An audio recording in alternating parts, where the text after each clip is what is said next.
Is there someone in your life who gets dysregulated when they're asked to do something outside of their interests? Do they appear to be seemingly unreasonably triggered by experiences that are out of their control? This may be due to a neurological difference called persistent drive for autonomy. Persistent drive for autonomy is a profile in the autism spectrum that centers on an overwhelming need to control one's environment, even if the demands put on them are seemingly minor. There is a neurological difference in the PDA brain, where the person perceives any restriction in their autonomy as a threat, and it triggers heightened responses like fight, flight, freeze, or fawn mechanisms. It's important to know that PDA does not always manifest as these visible outbursts. The person might comply or mask their needs, but still experience internal distress. PDA is not universally recognized as a diagnosis and is often misunderstood to be defiance or oppositional defiant disorder. But PDA behaviors don't stem from intentional disobedience.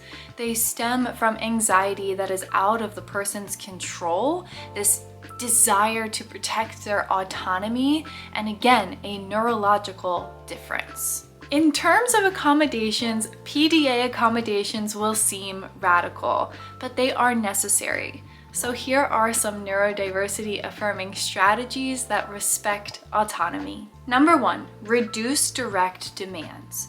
Instead of saying, please complete this, you might try saying, let me know if this is something you'd like to work on. The suggestion is less threatening and the person will be more likely to do it. Number 2, offer choices, control, and collaboration.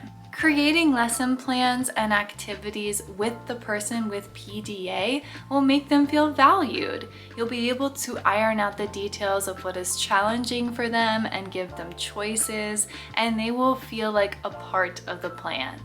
Number 3, use visual schedules. They help provide predictability without applying too much pressure. They help the person with PDA transition from activity to activity and adapt at their own pace. Number 4, limit time-based pressures. Avoid deadlines as much as possible. Allowing people with PDA to work at their own pace will help avoid triggering their need for autonomy. And number 5, rapport.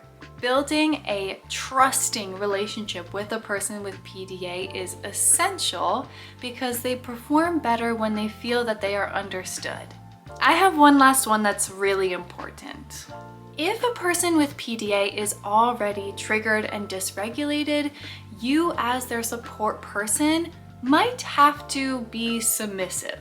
You might have to make yourself seem like you are the cause of their problem and submit until they can become regulated and you guys can talk it out. This may sound like, you're right, I should have known that you were gonna trip over and fall outside. I'm sorry about that.